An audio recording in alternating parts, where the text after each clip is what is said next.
Oh, yeah. Oh, yeah. Good evening, ladies and gentlemen. Welcome to Counterparts. I am John Henry Soto. And please settle down, folks. Settle down. And I'm here with, as always, with Mr. George Batista in the house, as always.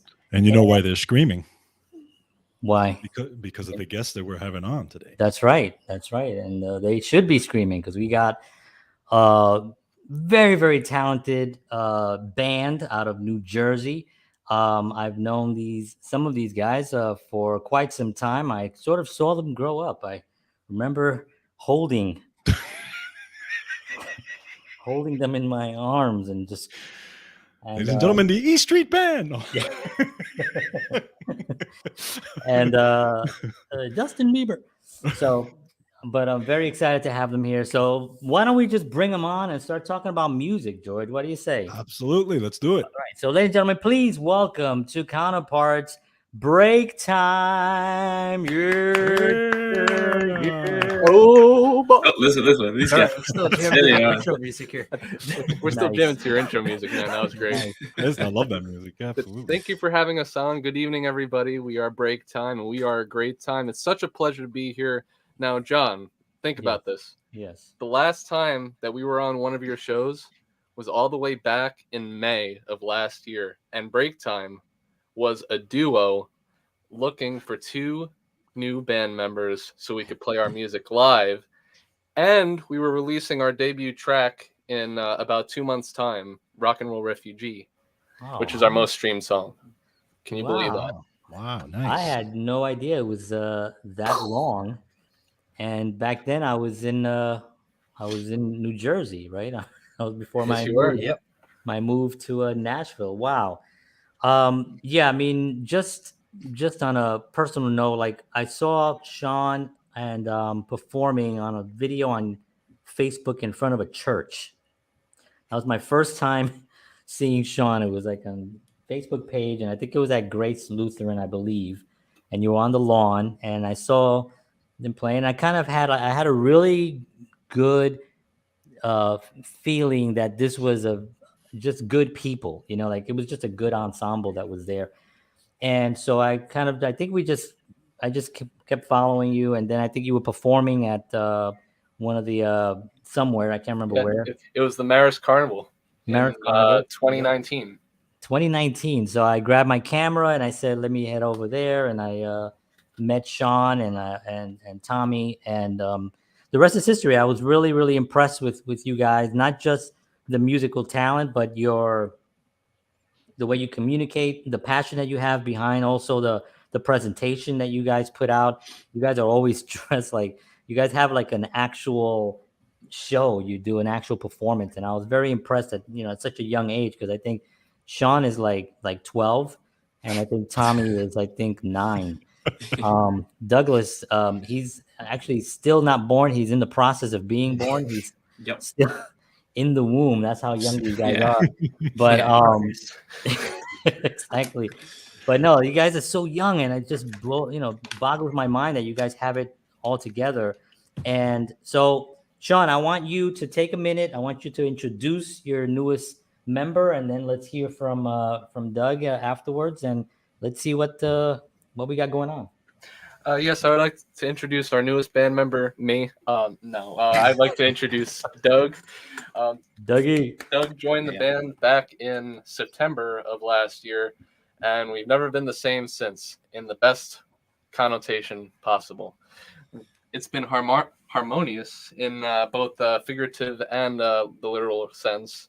He's opened up so many possibilities to us, and it's been an awesome ride so far with you and the band, Doug. So we're happy to have you here. Thank you. Yeah. My cat's just decided it wants to just bother me, but all good. Now hopefully awesome. Doug thinks the same of us. Of course, of course, man. Of course. So Doug, how did you even come about? How did they find you? So I've been following their page for a couple of years before that. I've seen them kind of progress, and one day in September, they reached out to me, And I never really thought, like, I wasn't really in like the frame of mind of like, hey, like, you know, like playing in a band or anything. You know, I used to kind of just do like my own kind of independent thing. Mhm. And they were like, here, we have this opportunity. Like, we were looking for somebody, a guitarist and a singer. And I'm a guitarist and I sing. So it was like a perfect fit. And, you know, the rest is history. It was just one little Instagram DM and the rest is history. That's amazing. And one of the also challenging part is, and Sean and I have talked about this because Sean and I would do like therapy sessions like late at night on StreamYard. But the style of music that you know, it's not easy to just go out and find somebody who's young and also interested in kind of like almost like recreating with a new vibe this classic music, you know. Yeah. It's Um, almost like you're rediscovering it correct. again. Yes. Correct. And It's what it feels like. so were you definitely into that style as well? Like you were So I'm very open-minded when it comes to different like genres of music. Yeah. I was a big classic rock fan in high school. Like I was like one of the kids. I'd walk around with like a little CD like Walkman like in high school, like playing CDs like throughout whole albums and stuff like that, like Zeppelin, like, you know, like all that. So yeah. it was a perfect fit. It was. I'm definitely into that type of music. Oh, that's so cool. So I want to, George, you had a question? No, I was just gonna say that it's and obviously because it reminds me a little bit of us, right? When we especially hooked up with Dave and our group, and that we just had that perfect fit. Yeah. Right. And that's that. But it was not only musically, but it was just personality as well. The personalities fit and we gelled very, very well. So you can see that, you know, even just, you know, I mean, I've spoken to Sean before, but even just meeting you could tell right away that the personalities even gel just here on the screen. You can tell. Yeah. That's the biggest thing. I mean, George and I have, you know, stories of that, you know, just yes. music was fine, you know, but that personality thing is such a huge element of a band dynamic, you know. Yeah. So Sean, tell us a little bit about like what were you looking for? Because I know you and I, we've had a lot of, you know, a lot of discussions about the leverage that you have, you know what I mean? And I was always telling Sean, I was like, look, you have a rehearsal space, right? That's pretty big. You know, a lot of places don't have, a lot of musicians don't have that space. You know, you have the space, you have the songs, you have the recording equipment, you have the even the gigging equipment. So there's a lot to offer as far, but that's just one aspect of it. You know, you also have to find somebody that gels personality wise. What kind of personality, what were you looking for that was like the most important thing, other than obviously they can, you know, strum a D chord, but Well, several aspects that I was looking for was somebody who had a drive to be the best, not only do right by the band, but be the best version of themselves. Somebody who was open-minded to the music. It didn't have to be their number one like form of music that they enjoyed, but it helps to have a common vision in that sense. So there's less clashing of styles and ideas and more meshing and collaboration in that sense. Yeah. And I was also looking for somebody who would be loyal and somebody that I could trust, because the way that I manage the band is it's by two tenets. The first one is always to be honest with me, never lie to me, and second, don't embarrass me.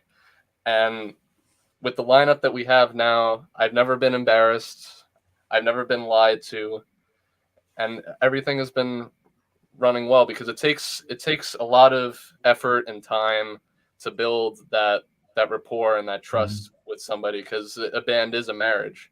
Yeah. So and I've been through a lot of instances of band members, you know, betraying that trust. So I was on very like high alert and high guard, and Doug's just been checking all the boxes off ever since he's joined the band in September. So Yeah. I feel vindicated and I feel validated for taking that initiative. I was actually praying and like checking the text over. It was like a novel that I sent to him.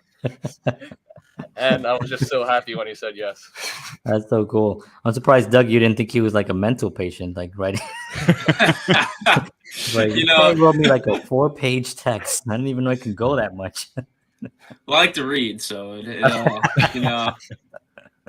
And Sean is very smart and very poetic. Yeah, so. absolutely. He's honestly, after getting to know Sean for like the past like 4 or 5 months, he's one of the smartest people I've ever met.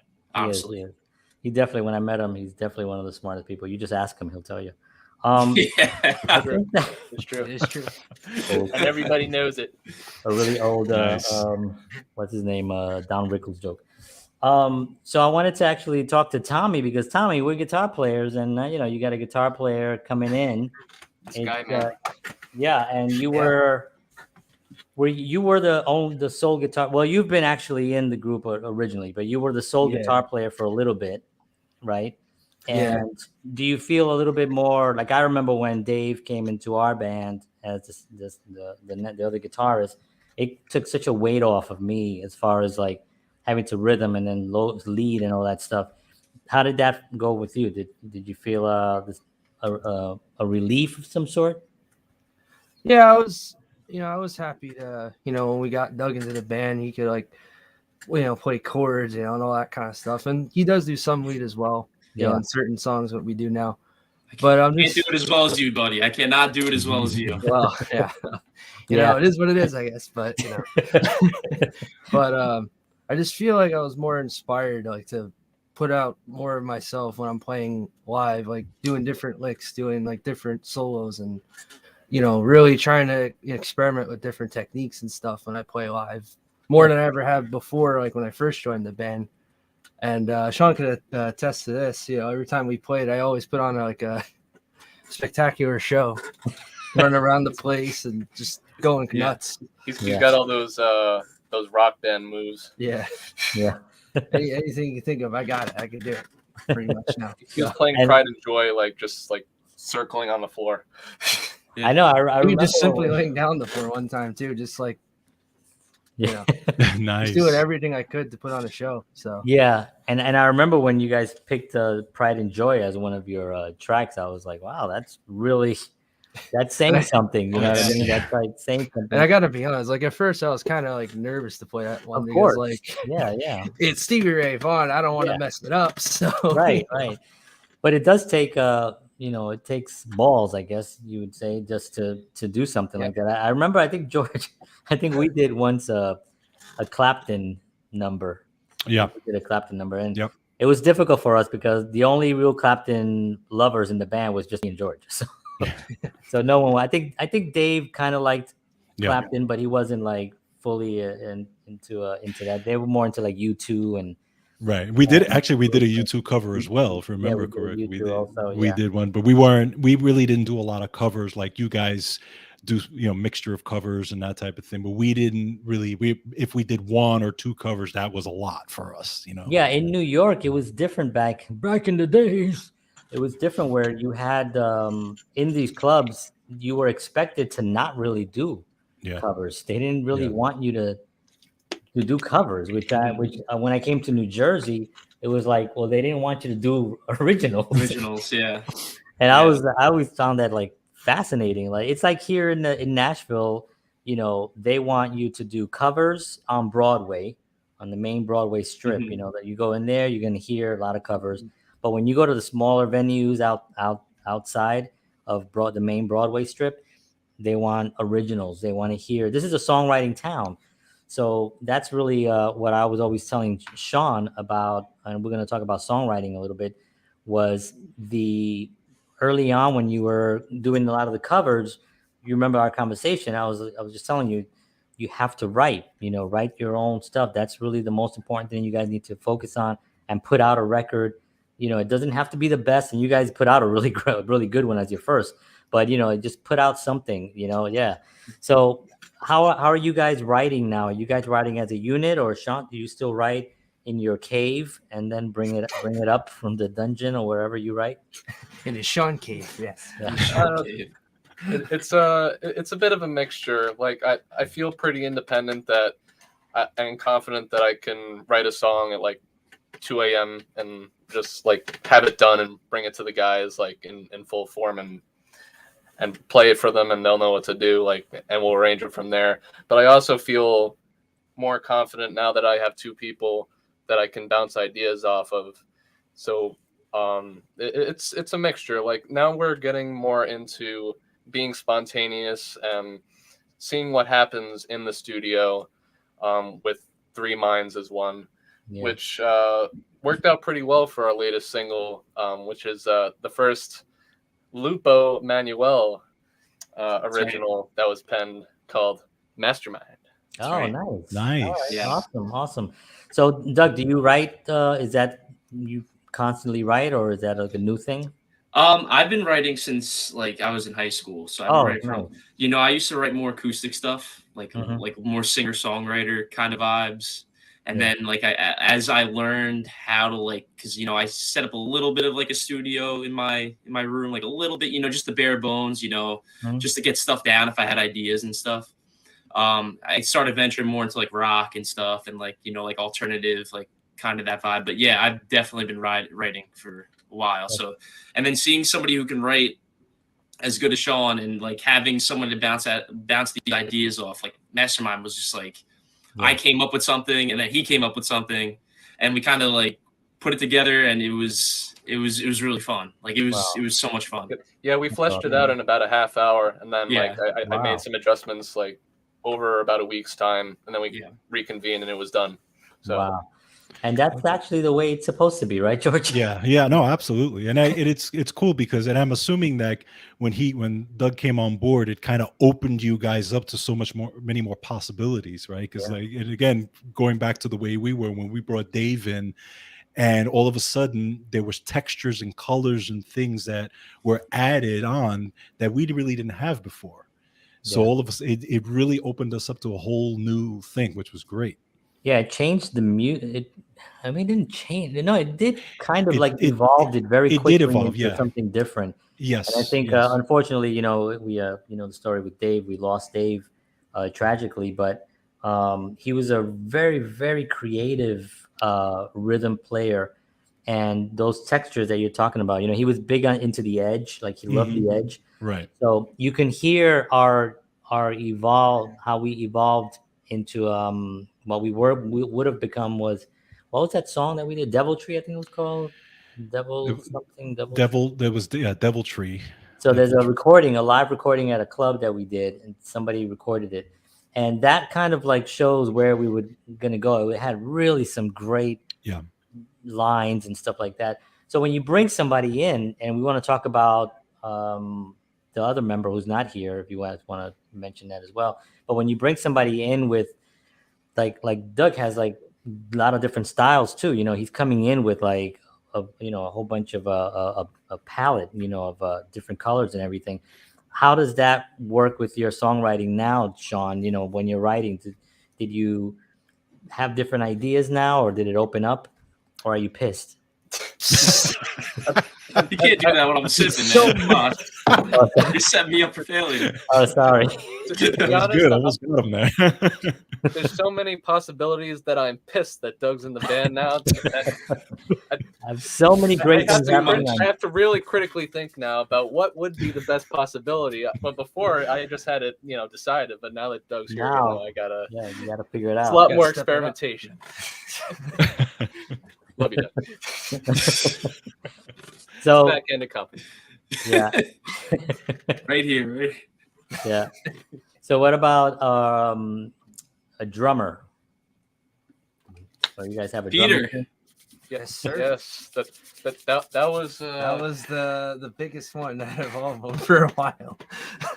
I remember, and having been, I guess, since 2019, it feels like longer, doesn't it, Sean? It feels a lot longer. Years ago, to be honest. I know, but you went through, at least that I know of, at least 3 drummers that I know of. You probably went a couple more, maybe, but some that I don't know about. But so tell us a little bit about this gentleman. Well, at the start of the new year, our last drummer, who is a good friend of ours from NJCU, Matt. Shout out to you, Matty Boy Blue. We love you, Maddie. boy. We love you. Matt. Yeah, he's great. He volunteered.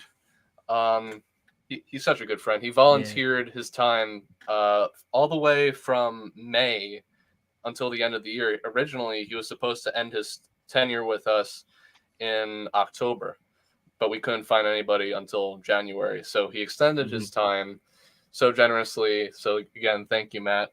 Awesome. Thank you, Matt. While we were searching for a drummer, we found through some circles at NJCU that I'm a part of, we found a very awesome, dedicated, play till his hands bleed drummer named Peter, and he's our guy. Yeah. Awesome. Man, He's very skilled in jazz, and he brings a different flavor to our sound that we really wanted. Like Matt is an awesome drummer. He's really specializes at banging the drums really hard and being loud and proud. Yeah. But Peter has this finesse and his own aura to him that opens up the possibilities, just like Doug's inclusion in the band did, like soloing, for example. Yeah. We have a few huge moments planned for Peter at our next show, and shows in the future that it only increases the value of the product for the fans, and that's what it's all about. Like we say, break time is a great time. So that's the ultimate goal: having everybody leave our shows having a great time or not coming at all. But please do come. but please. Yeah. Well, when you were initially looking for drummers, there's something specifically you're looking for, or like what he has, is that what you were really specifically looking for? We were very, very picky because, to be honest, we were spoiled at the time back in 2019 to 2020 with our original drummer Joey. We love you, Joey. Joey. He had Joey's a great wide, drummer. yeah. He's very masterful and has his own wide array of skills, and he's so technical, and all the power to him. Shout out to you, Joey. So we wanted to get somebody in the mold of Joey, but not Joey, Gotcha. like his own person. Okay. And we wanted somebody just like who fit the mold of Doug, somebody who was loyal, somebody who I could trust, and somebody who was nearby too. And it helps that he isn't too far away. So, Right. and everybody's been consistent, including Peter. Everybody's had perfect attendance. We've never had any issues with explaining practice is mandatory, guys. So Yeah, he's very reliable, and we appreciate his contribution to the band up in this point. That's awesome. That's great. You mentioned trust a couple of times. Who hurt you, Sean? So let's talk about it. Let's unpack this. It all happened when I was born. Wow. Oh, that's far back. Huh? So 12 days ago. yeah. So do you guys now, because it's so important, and George and I, Scott, we've talked hours and hours about the rehearsal part of it. Like rehearsal sometimes is not. Sometimes it's not where you want to be, but it's where you have to be, right. Because it's like we want to play, and you kind of forget that rehearsal is the most important time that you're going to spend, because it's going to showcase on stage. So, and George and I were like obsessive. I mean, George and I would literally, I would show up at he had his dad had like a space, and he had like a little studio set up in downstairs. And I would show up there like around 10:30, 11 a.m. like on a Saturday, and I wouldn't leave there till like 10 p.m. And we would be playing through the whole time. And sometimes it was just me and George. People wouldn't even come. Yeah. No one else. But there was this improvement that we did in a very short amount of time, and not just improvement as individuals, but improvement as like the tightness that you need in a band. You know what I mean? I mean, that is like I see bands here in Nashville, and I see a lot of great bands, and I usually stream them right now because a lot of them are streaming, and the individual musicianships are great, but they're not tight. You know, they're just not tight because they're each doing their own thing. They don't rehearse a lot. Here, you just kind of show up on stage and just play with whoever's on stage at that point. It's kind of, there's a lot of that going on. But the bands that are really, really tight, do you guys talk a lot about that? You know, about making sure that that cymbal doesn't ring out Yeah, at the end. You know, if I we're think gonna, that's yeah. So we run like a couple songs. I know like last week when we were having rehearsals, we would just be running the same song like over and over again, like because we want it to sound a specific way. We need this specific rhythm. We need a specific like cutoff or something. Like we want it to be tight, like rehearsed, like if it was as if it was a show. So Right. yeah, we've been like we are very attentive to detail in that way, so that we sound as uniform as we can. That's awesome. That's great. Do you guys? One of the things that John and I had always had conversations of when we were playing was, like John said, that we got better and we were obsessed with getting better. But Yeah. when we got into the band, especially the last band we're in, Glass of No, we still had that mentality of getting better as musicians, even, you know, because I think even getting better, you know, on our own as musicians is just going to make us that much better when we get together. Right. So do you guys have that mentality as well? So when you're not together, when you're alone, you're still, you know, bringing your craft up to another level? I can attest that I am ruthlessly devoted to that pursuit. Like if I can improve myself at 4 a.m. by writing another song out like entirely and just spending the night doing that, I will do that.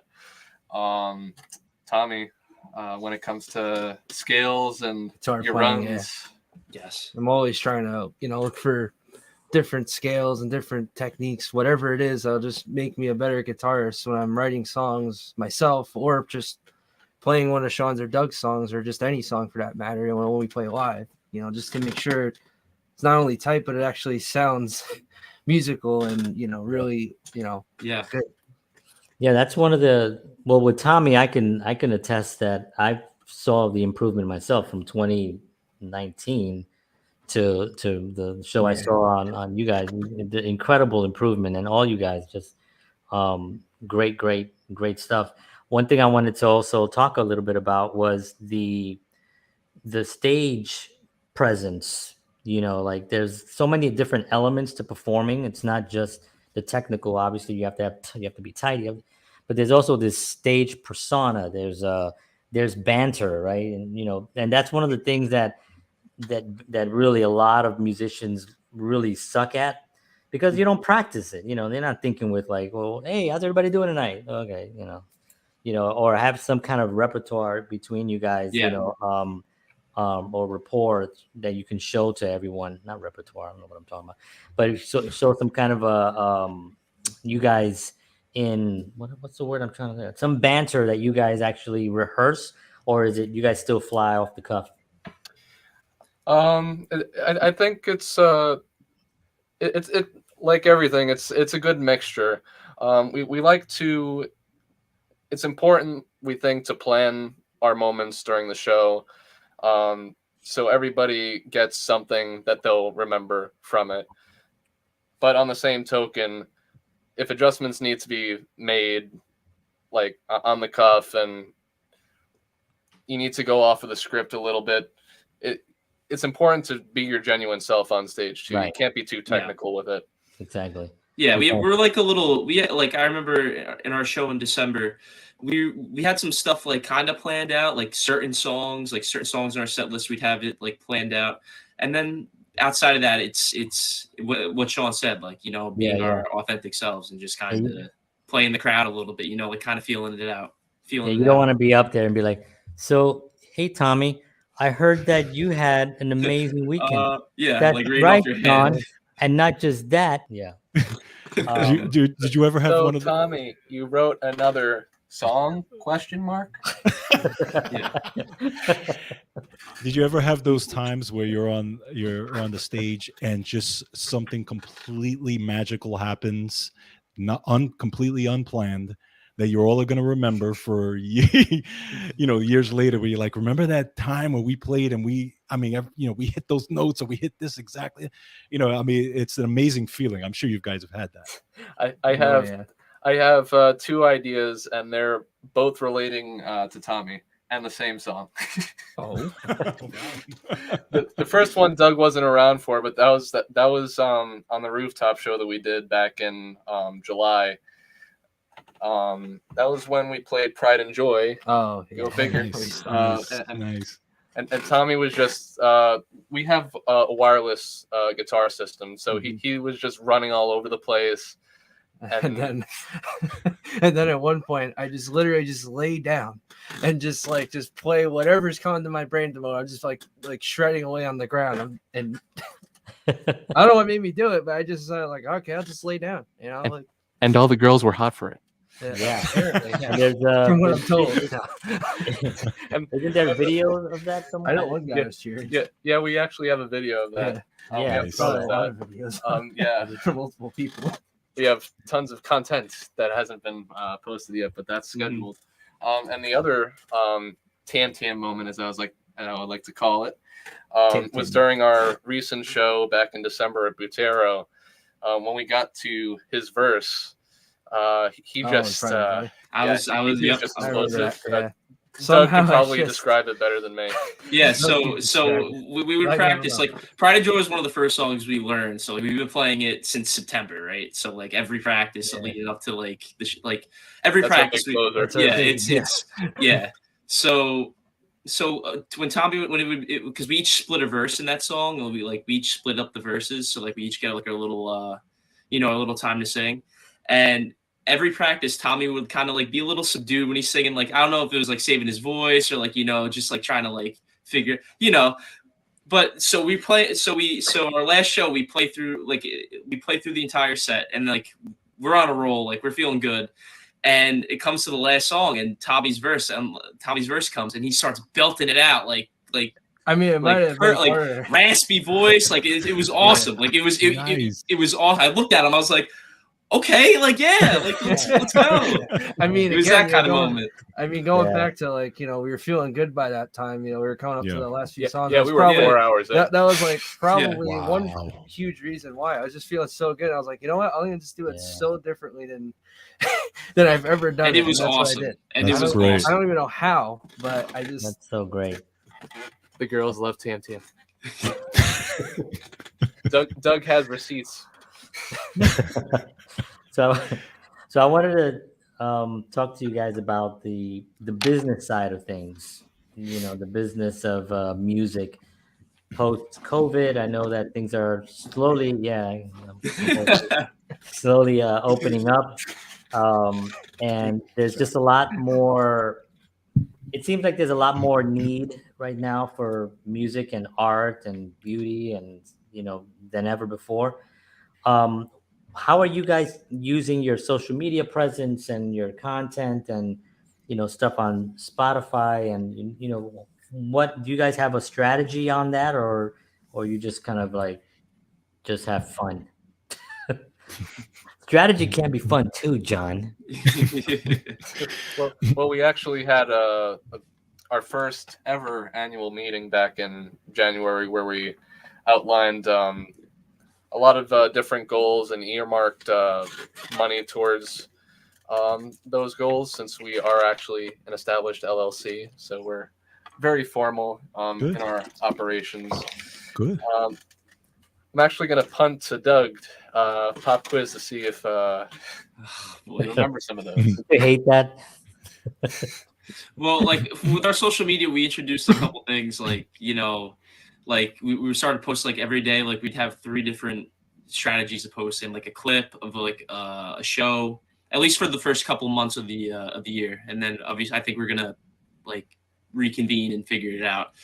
But we post a clip from we take a lot of we've taken a lot of pictures. Our good friend Vito, Sean's best friend, and was very nice to take some photography during our practices. So we have a lot of that stuff.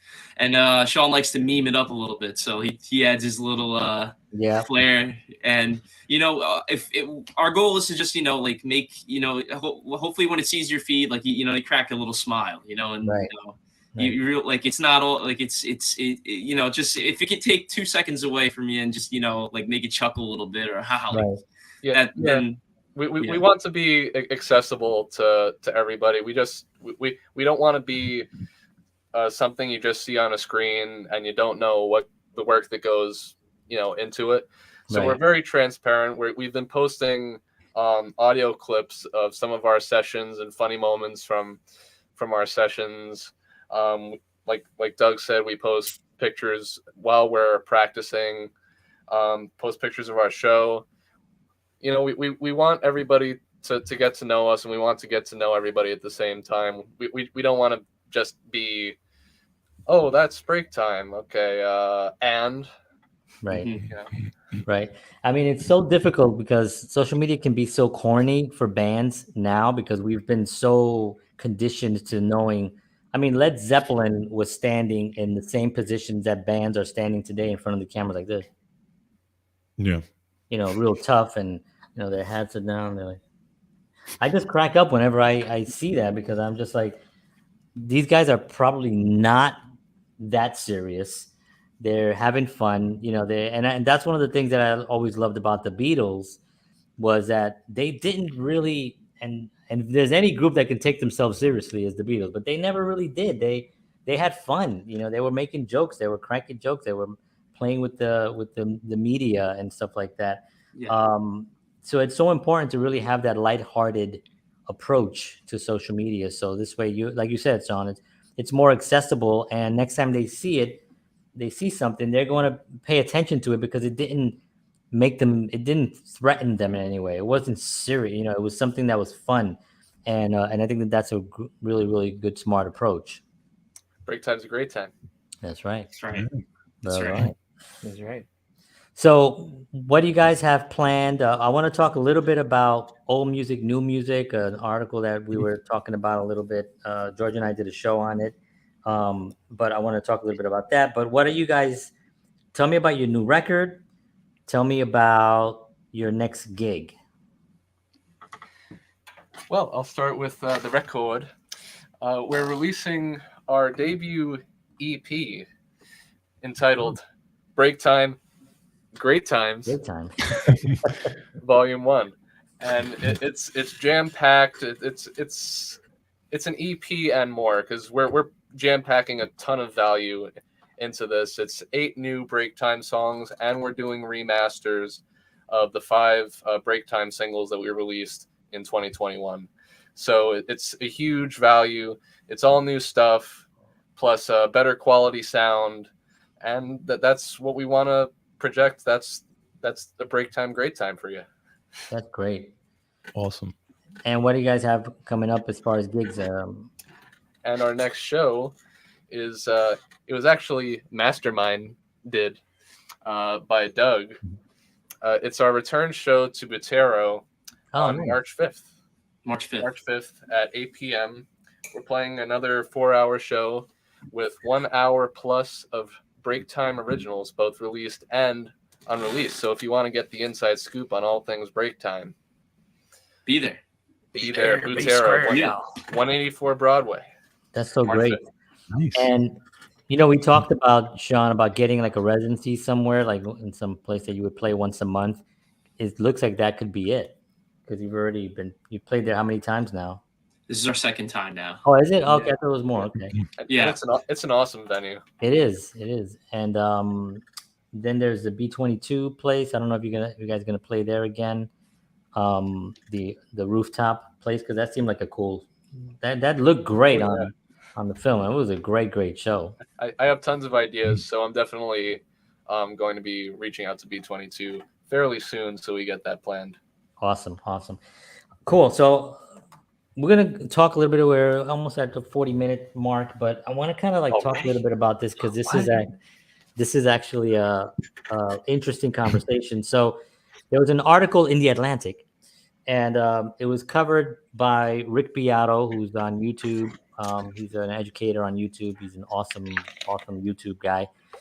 Very smart guy. So he did this article about how these on Spotify, the 70% of the songs, I think it was like 72% of the music that's being played on Spotify is old music.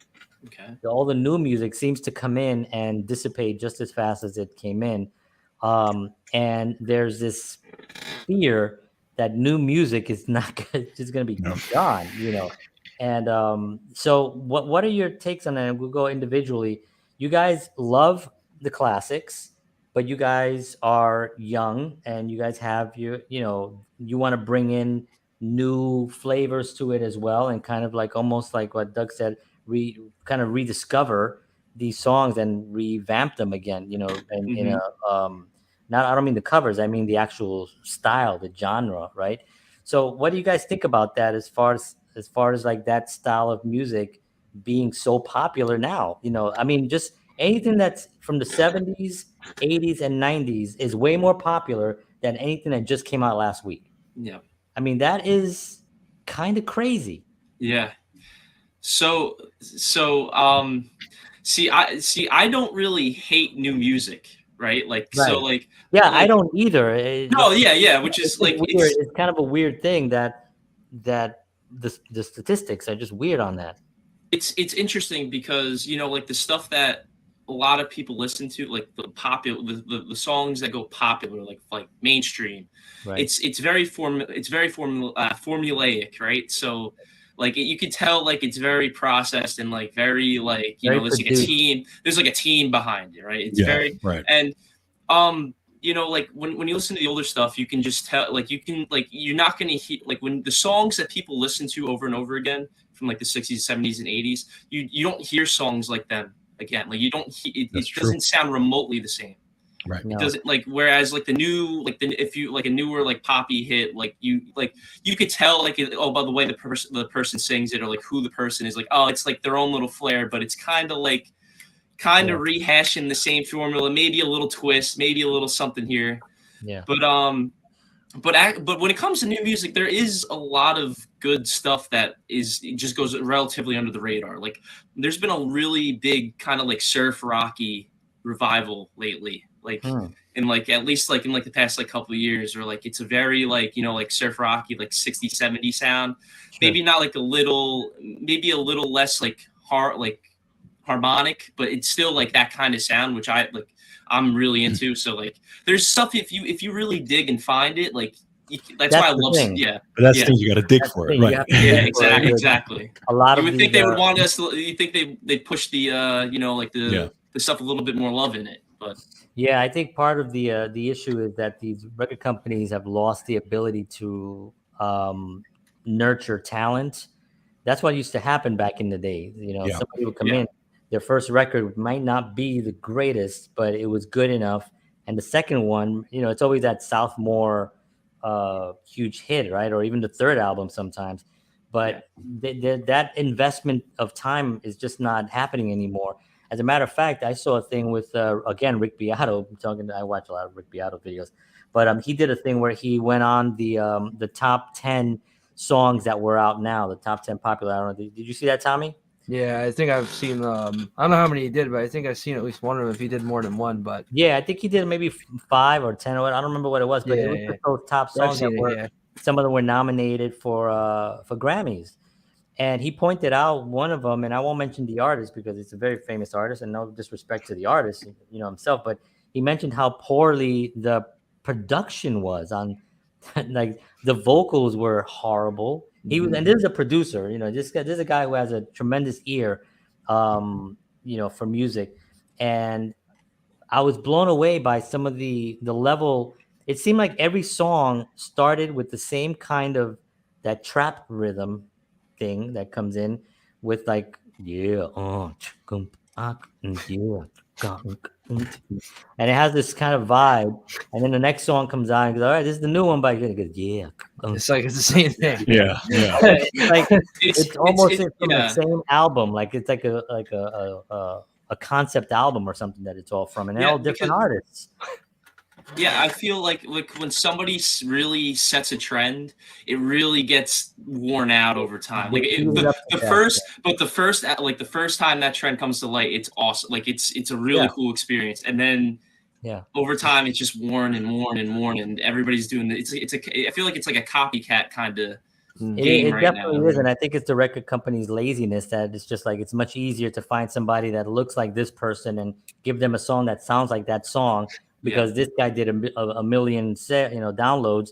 This guy is going to do a million downloads too, and that becomes the shame and the embarrassment of the music industry overall, that they're just not investing. And it's not even the music industry.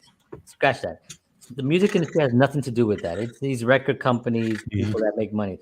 We're the music industry, right? We're the ones making music and listening to it and consuming music. The music industry is within the people, not necessarily with the companies. But the companies are spending their money on a sure thing. It's almost like what Hollywood is doing. Marvel movie, it's going to make a lot of money, and that character study film is not going to make as much money. So they're going to invest it to where they know that they can get top dollars on. Yeah.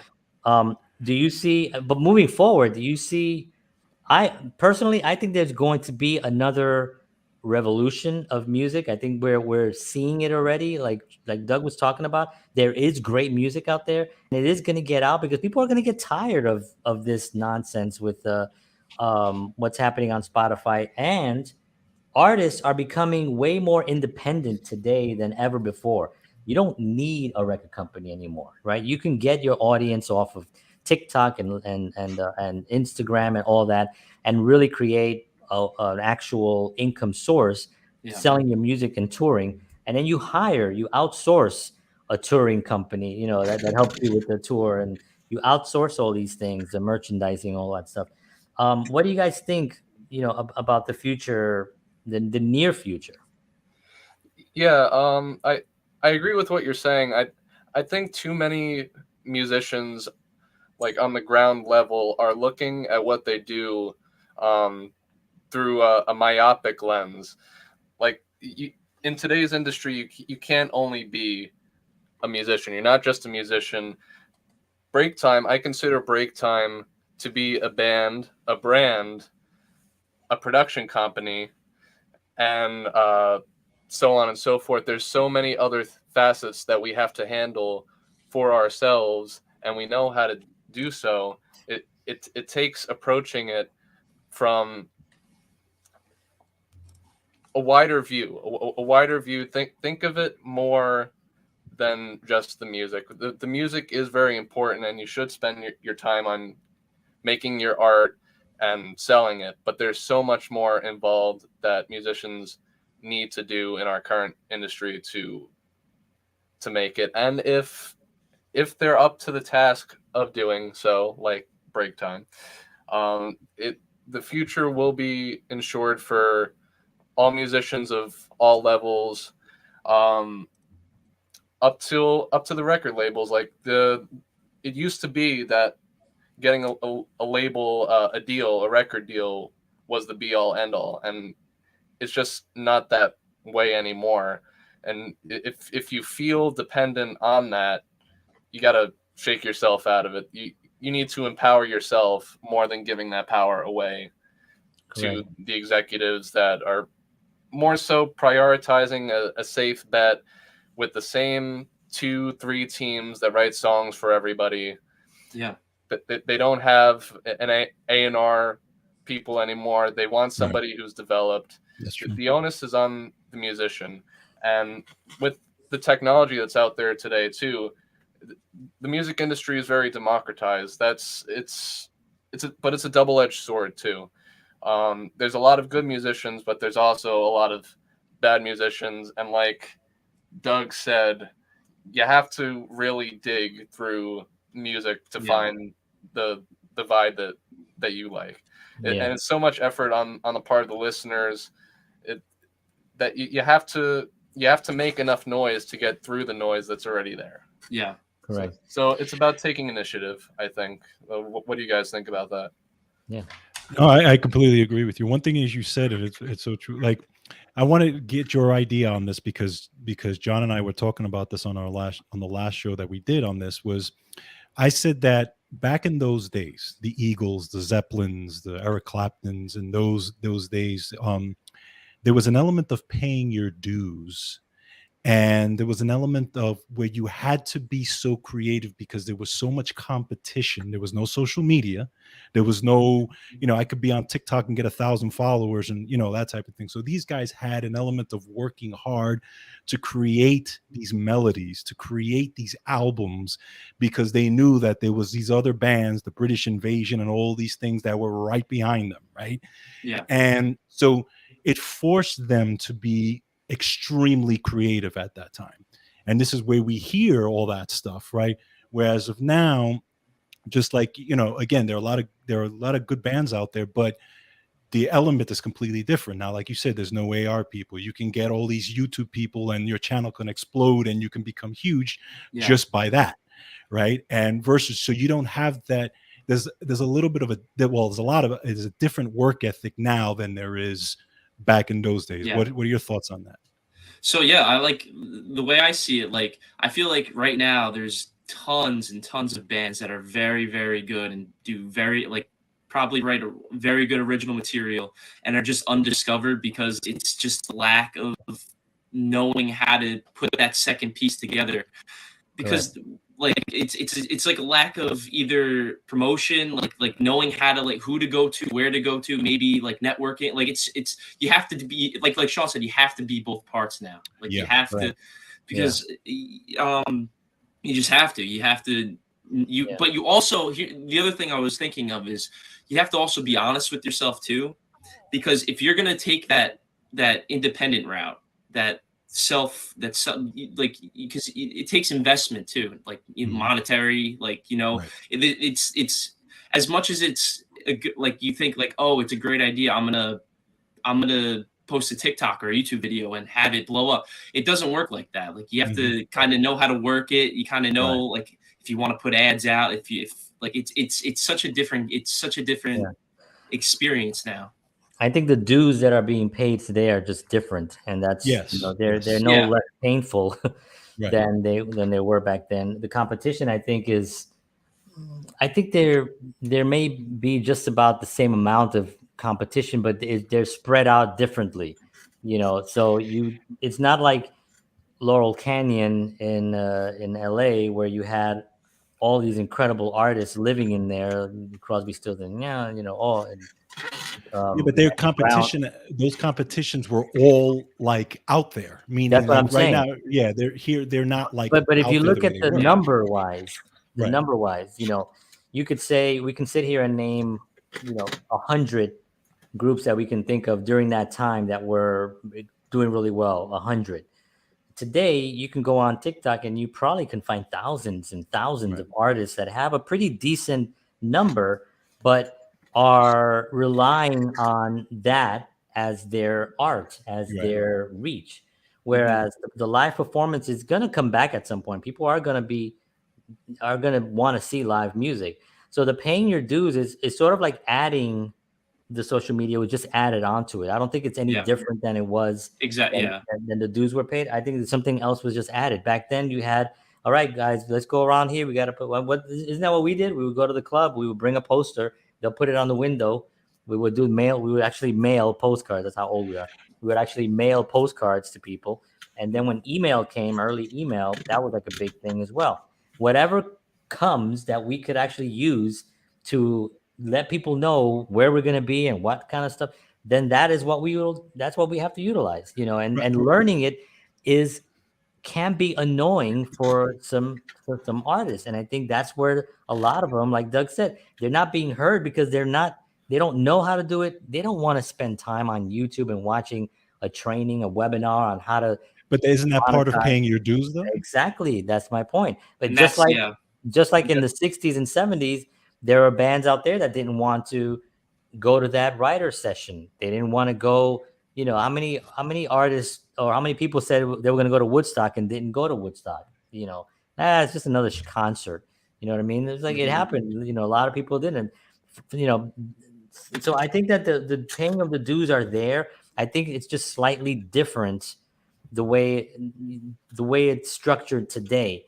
Everything people, I mean, we're still playing the same chords that we played back then. We're still recording music, you know, at a much higher quality level today at somebody's house than we were back then. True. But the difference is that back then there was somebody that had a lot of money that came in and said, we're going to record you. And, you know, Janis Joplin, who was founded by Clive Davis, right?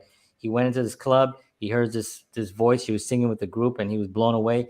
He pulls her out, starts recording her, and everyone else, Whitney Houston. This is a human that went out and saw something and then brought it in and developed it. Look at Whitney Houston when she was 19 or 16, 17 years old singing. Right. She was not, she was a great singer, but she was terrified. She was like, you know, singing like very, very nervous. You know what I mean? Why? But if that was today, if Whitney Houston came out today and was on a TikTok singing like that, with that, they're gonna say, oh, she doesn't have star quality. She doesn't have it, you know, and she would be brushed off, you know. Right. So that to me is a major issue with I won't call it a problem, but I'll definitely call it a issue with the whole social media, the way it's being utilized. It's a tool. It's not your career. I agree. And it's been a hard balance to try to have to. Good night. See you later. No, it's just hard to have to think of yourself like because it's kind of like putting. Like, it's one thing to set up a camera and like do something like this where we're just talking to each other, but it's another thing to like try to promote an image where it's not based on getting on the stage and doing your thing and like having the work speak for itself in a way. Yeah, and you think about, and I was talking to somebody about this. If Jimi Hendrix was around today, is he going to do social media? I mean, we've all seen documentaries on Jimi Hendrix, right? The guy did not really pay attention to much things. This guy who signed contracts with record companies and then would leave the country. Yeah. And people would be like, where'd you go? I went over to England. So there are some, Janis Joplin is not going to do it. The Doors, Jim Morrison is not going to go out there, and he's not going to be on social media promoting. They just wasn't part of, you know. So how many artists, Kurt Cobain, probably one of the most recent guys, you know, just missed social media by maybe 10 years or so. But, you know, Kurt Cobain is probably not going to go on Instagram. You know, I just don't see it. Maybe his record company will, or somebody will do it for him, you know, but I don't think he's going to actually do it, especially if they're unknown. So that's where the concern lies, is how many artists out there. And I'm glad we have Sean and Tommy and Doug that are seeing the value in what the current tool to promote is. That's all it is. It's a tool to promote whatever it is you have. But how many artists are out there that are brilliant? And unfortunately, we're never going to hear them because they're just, I don't want. I've had people, I know great singers, and I had one guy, and you know who he is, George, who told me, he was like, nah, I have somebody doing that for me. And social media, it's social. This is why it's a thing now. They want to see you. For whatever reason, people want to see people doing their thing. They don't want to see a corporate logo and a bunch of stills, you know, of you in very high quality. You know what I mean? It's like if Beyonce is out there with her phone in her kitchen talking to people, that means that it's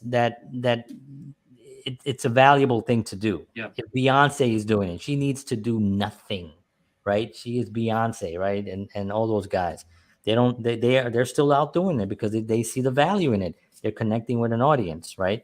So that's my biggest thing. And, you know, I use this as an education to younger musicians, or not even younger musicians, just musicians in general, that want to create something, a platform for themselves. You know what I mean? Like, Sean, you know, talk a little bit about that. You know, what would you say to somebody out there? You seem to have put together, you're like the mastermind behind the BreakTime, because you put together the band, you write the songs, you kind of like arrange the rehearsals and run things and stuff like that, and you're doing the social media. You put all in, you you did an LLC for your company, so you're consciously doing things that you know are going to benefit the band in the future. What advice would you give to somebody out there that's starting a band I'm or gonna already repeat, in a band?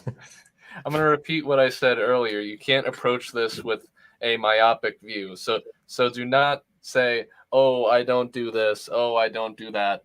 That's not me. That will never be me." Say yes more times than you will say no, but also know your worth. Know who you are and use all of the tools that you have at your disposal with effective efficiency to reach your self-actualization. Whatever your self-actualization goal is, use everything you can, do it effectively, do it efficiently, and do it with a plan, and then actually do it, make it happen. Yeah, it's got a whole tape there that you can do. Get my new Sean Manuel tape. And if you want motivation, we post a morning mantra every day. Nice. From around 11 to 1. We try to do 11, but it's been more like 1 o'clock lately. So it's more like an afternoon mantra. Afternoon mantra, yeah. But good morning. Go It's follow 1 us at p.m. BreakTime Live NJ for a ton of laughs and uplifting content. That's awesome. I love it. I love it. I want to actually turn over to you guys on your final thoughts here on break time. And of course, you guys are going to come back and, we'll do this again, in the future. But what's your final thought? Final words, Tam? Man. Well, great time. It's a great time. That's all I got to say. There you go. Short and to the point. It's a great time. What do you got to say, Doug? No, I think having conversations like this is awesome. Like it's big. It's bigger than even just the 5 of us here. It's bigger than us. There's a whole world out there. Like we're just trying. Every day is learn. Every day is a chance to learn from whatever. Just Absolutely.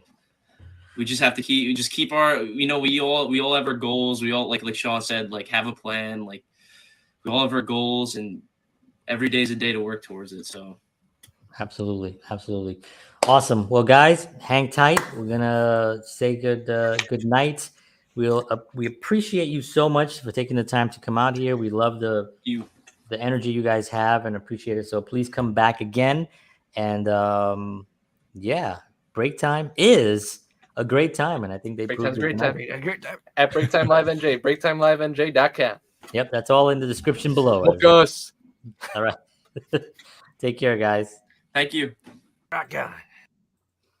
Awesome guys. And that's what I was telling you about how well their heads are on. You know what I mean? Like Exactly. I mean, I think you and I kind of had a little bit of that. I think it was harder to get to maybe influence others as much as we were influenced during those early days. Definitely. But and we didn't have social media and all the tools and stuff like that, but still, you get this idea that they're building something that they know, especially Sean, because he's kind of like the mastermind. I think he's an alien. But there's always one in those. There's always one alien. You gotta have an alien in the group. But he really has his head on right, and he knows exactly what he wants, and he's doing something that's really special. And I'm grateful that we were able to, since 2019, that I was able to show him on here. And we did a thing called Music Makers, which was I think you were on that, George. And I would love to even start something like that again at some point. But it's just a great opportunity to really talk to somebody who really is doing it. Yeah, absolutely. I agree. So, I agree. Cool. All right. I want to thank everybody for tuning in. We will see you all again next week, Tuesday night, 7 p.m. Central, 8 p.m. Eastern Standard Time, right here for Counterparts. George Batista, John Henry Soto. See you next week. And as always,